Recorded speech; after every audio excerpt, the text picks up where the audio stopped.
क्या आप एक ऐसे शहर के बारे में जानते हैं जहां मौत भी अंदर आने से पहले इजाजत मांगती है? क्या उज्जैन की धरती के नीचे आज भी एक पूरा प्राचीन शहर सो रहा है?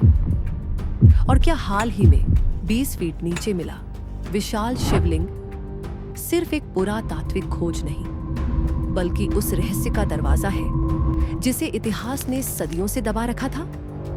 क्यों इस नगरी में बड़े बड़े राजा, प्रधानमंत्री, यहाँ तक कि नरेंद्र मोदी जैसे शक्तिशाली नेता भी रात बिताने से डरते हैं? क्यों साल में सिर्फ 24 घंटे के लिए खुलता है एक ऐसा मंदिर जिसके दर्शन के लिए लाखों लोग इंतजार करते हैं? क्यों एक मंदिर में हजारों लीटर शराब पत्थर की मूर्ति में सेकंडों में गायब हो जाती है? और सबसे डरावनी बात, यह सब आज भी हो रहा है।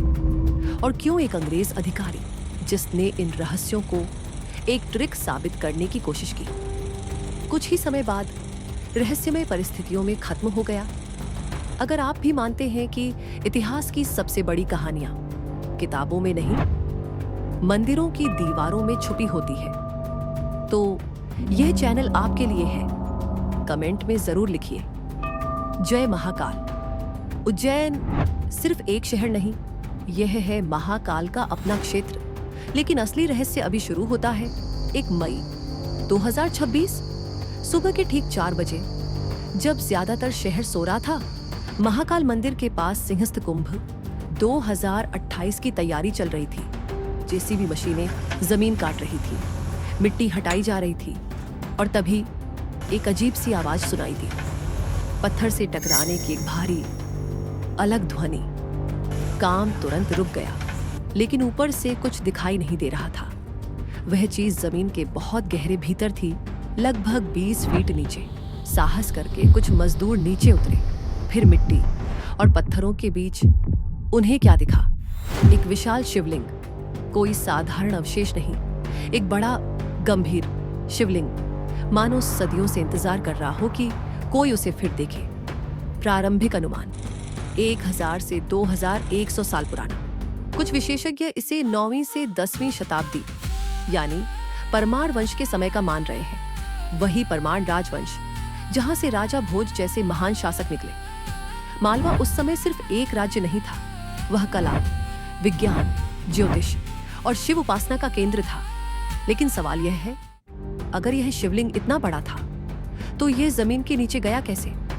क्या यह प्राकृतिक रूप से दब गया, या किसी ने जानबूझकर इसे छुपाया? यही कमेंट में बताइए। आपके हिसाब से ये खोज पुरातत्व है या दबा हुआ इतिहास? क्योंकि यहीं से कहानी साधारण नहीं रहती। महाकालेश्वर का इतिहास निर्माण से ज्यादा विनाश और पुनर्जन्म का इतिहास है। साल था 1234 से 35, जब दिल्ली के आक्रमणकारी शासक इल्तुतमिश ने उज्जैन पर हमला किया। उसने सिर्फ शहर को लूटा नहीं, बल्कि इस मंदिर को मिटाने की कोशिश की। चारों ओर मानो विनाश था, रक्त की नदियां बह रही थीं। लेकिन मुख्य पुजारियों ने साहस नहीं खोया। अपनी जान की परवाह के बिना मुख्य शिवलिंग को बचाने के लिए उसे मंदिर परिसर में ही बने कोटि तीर्थ कुंड में छिपा दिया, पानी के भीतर, अंधेरे में। और वह ऐसे ही छिपा रहा सदियों तक। फिर लगभग 500 साल बाद 18वीं शताब्दी में मराठा शासक राणोजी सिंधिया ने मंदिर को फिर स्थापित किया, और तब महाकाल वापस आया। तो क्या संभव है कि ऐसे और भी शिवलिंग हमले के समय अलग अलग स्थानों पर छुपाए गए हों?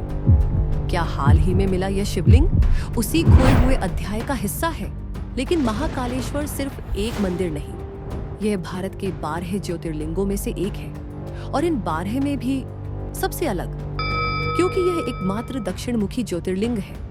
दक्षिण दिशा यम की दिशा, मृत्यु की दिशा, और शिव यहाँ महाकाल है, समय के भी स्वामी, मृत्यु के भी स्वामी। शिव पुराण में कथा है, हजारों साल पहले अवंतिका नगरी यानी आज का उज्जैन, वहां दूषण नाम का एक राक्षस भयंकर आतंक मचाता था। लोग भय में जी रहे थे। लेकिन फिर भक्तों की भीषण पुकार ने स्वयं शिव को प्रकट होने पर मजबूर कर दिया।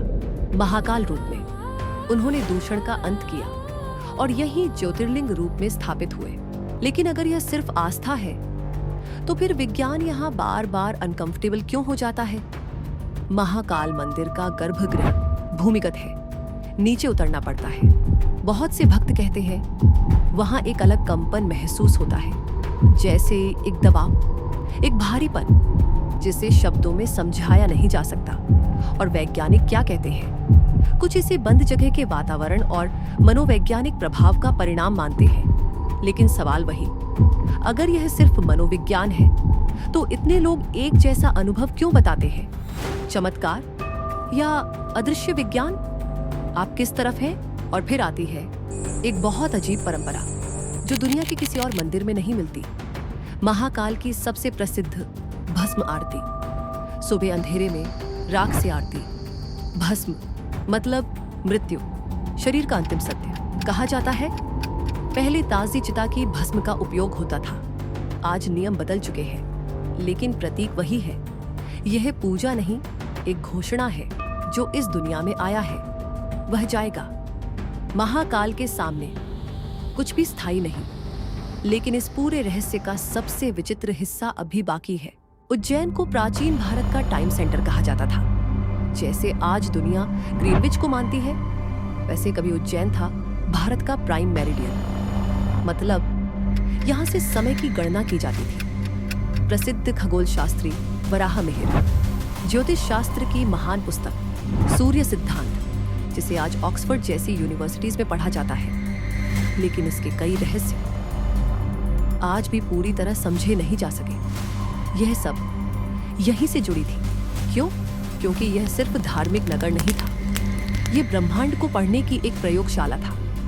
कुछ लोग मानते हैं महाकालेश्वर मंदिर की दिशा और स्थान कॉस्मिक अलाइनमेंट से जुड़े थे, यानी यह मंदिर सिर्फ ईश्वर के लिए नहीं, समय को समझने के लिए भी बनाया गया था। और यही इतिहास अचानक और गहरा हो जाता है, क्योंकि महाकालेश्वर मंदिर के भीतर ही एक और मंदिर है जो साल में सिर्फ 24 घंटे खुलता है। नाग चंद्रेश्वर मंदिर, सिर्फ नाग पंचमी पर, बाकी पूरा साल बंद। क्यों कहा जाता है? तक्षक नाग। हाँ, महाभारत वाला वही तक्षक नाग युद्ध के बाद यहीं आकर विराजमान हुए और उनकी इच्छा थी कोई उन्हें डिस्टर्ब न करे। सोचिए, साल में सिर्फ एक दिन, लाखों लोगों की भीड़ और बस कुछ घंटों की झलक, फिर पूरा साल इंतजार। काल भैरव मंदिर, जहां हजारों लीटर शराब एक पत्थर की मूर्ति को अर्पित की जाती है और वह सेकंडों में गायब हो जाती है। न बाहर बहती है, न अंदर कोई पाइप दिखता है। ब्रिटिश काल में एक अधिकारी कैप्टन हंटर इस धोखे को पकड़ना चाहता था। उसने खुदाई करवाई, दीवारों की जांच की, यहां तक कि मूर्ति के नीचे भी देखा, लेकिन कुछ नहीं मिला। मगर कहानी यहीं और रहस्यमय हो जाती है। कहा जाता है इसके बाद उसकी जिंदगी सामान्य नहीं रही। मृत्यु भी इतनी अजीब थी मानो किसी दैवी दंड का परिणाम हो। और अब सबसे डरावनी कहानी, मान्यता है जो कोई बड़ा राजनीतिक नेता यहाँ रुककर रात बिताता है, उसकी सत्ता ज्यादा दिन नहीं टिकती। कहते हैं एक बार प्रधानमंत्री मोरारजी देसाई यात्रा के दौरान यहाँ एक रात रुके थे और फिर कुछ ही समय में उनकी सरकार गिर गई। संयोग या संकेत? यही वजह है कि अक्टूबर 2022 में प्रधानमंत्री नरेंद्र मोदी महाकाल लोक कॉरिडोर के उद्घाटन के लिए उज्जैन आए। महाकालेश्वर मंदिर में पूजा अर्चना भी की, लेकिन रात नहीं रुके। क्यों? क्योंकि महाकाल की नगरी में सत्ता का अहंकार नहीं टिकता। यहां राजा को भी याद दिलाया जाता है, तुम नहीं, समय सबसे बड़ा शासक है। और फिर एक रात मंदिर बंद हो चुका था, पुजारी जा चुके थे, चारों ओर ऐसा सन्नाटा मानो हवा भी रुक गई हो।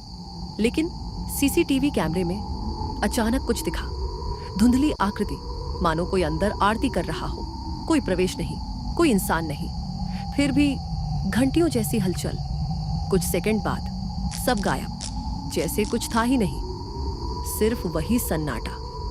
अब यह सच था या भ्रम, यह मैं आप पर छोड़ती हूँ। लेकिन शायद सबसे बड़ा सवाल अब भी वही है, अगर महाकाल समय के स्वामी है तो क्या हम मंदिर में दर्शन करने जाते हैं या वह हमें देखने बुलाते हैं? शायद इसीलिए यहाँ मौत भी अंदर आने से पहले इजाजत मांगती है। तो अब फैसला आपका। ये सब महज इत्तेफाक है, विज्ञान की अनसुलझी पहेली, या महाकाल की वह चेतावनी जिसे हम आज भी समझ नहीं पाए हैं? कमेंट में अपनी राय जरूर लिखिए।